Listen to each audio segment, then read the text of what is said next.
11वीं शरीफ कराते हैं, या गौस अलमदद के नारे लगाते हैं। वो यही समझते हैं हम गौस पाक के मरीद हैं, यही समझते हैं। नहीं, उनको बहुत भूल है। इसमें जात किसी नबी को नहीं मिला, सारे नबी तरसते रहे। अगर मिला तो हजूर पाक को मिला। हजूर पाक के बाद 9 सहाबा कराम को मिला, जिनसे ये सिलसिला चला। 9 सहाबा कराम के बाद 12 गौसों को मिला, जो 12 इमाम थे। 12 इमामों से लेके गौस पाक को दिया, तब आप गौस आजम हुए। अब ये इसमें जात गौस पाक के पास है, इसमें जात गौस पाक के पास है। गौस पाक फरमाते हैं कि ऐ मेरे मरीद, तुझे कोई खौफ और डर नहीं, मेरा हाथ बहुत बड़ा है। फरमाते हैं जैसा भी है मरते वक्त ईमान से जाएगा।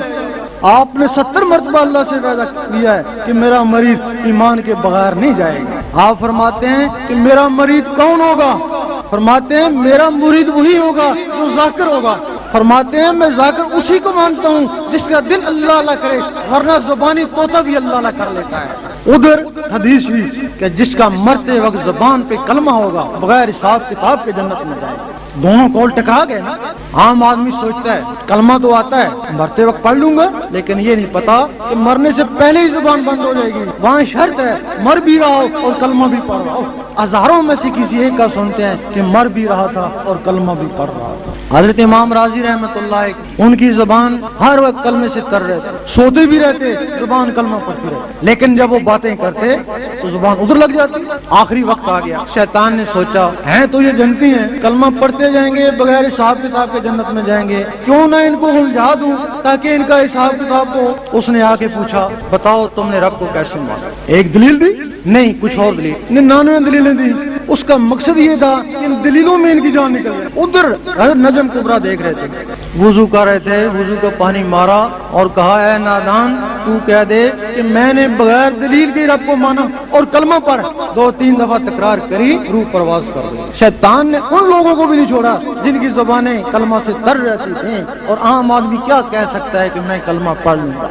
उधर गौस पाक ने फरमाया कि मेरा मरीद जो भी होगा बगैर हिसाब किताब के जन्नत में जाए। उन्होंने क्यों फरमाया? उनके मरीद दिल की धड़कनें अल्लाह अल्लाह कर रही होती हैं, उनके दिल अल्लाह अल्लाह कर रहे होते, अतः वो मर जाते हैं, मरने के 1.5 सेकंड बाद भी उनके दिल अल्लाह अल्लाह करते रहते हैं। अब बगैर हिसाब किताब के जन्नत में कैसे जाएगा? कब्र में चला गया, मुनकर नकीर आ गए, 360 सवाल के जवाब पूछते हैं। पहला सवाल, बता तेरा रब कौन है? वो खामोश रहता है, कफन पीछे हटाता है, लफ्ज अल्लाह चमक रहा है कि ये देख ले। मुनकर नकीर चुप करके वापस चले जाते हैं, क्या बंदा खुदा तू जान, तेरा रब जाने, हमें शर्म आती है, हम तुझसे क्या पूछें। उसके बाद एक और फरिश्ता आता है, उसका नाम अम्मान है, वो रूह को बरज़ख में पहुंचाता है लिखे के मुताबिक, तो वहाँ कुछ लिखा हुआ ही नहीं है। रूह को निकालता है, इसमें अल्लाह से चमक रही है, रिजवान के पास ले जाता है, इसको बहशत में दाखिल कर। वो कहता है इसका हिसाब किताब ला। वो कहता है इसकी चमक दमक इसका हिसाब किताब है। इस तरीके से वो बगैर हिसाब किताब के जन्नत में जाएगा।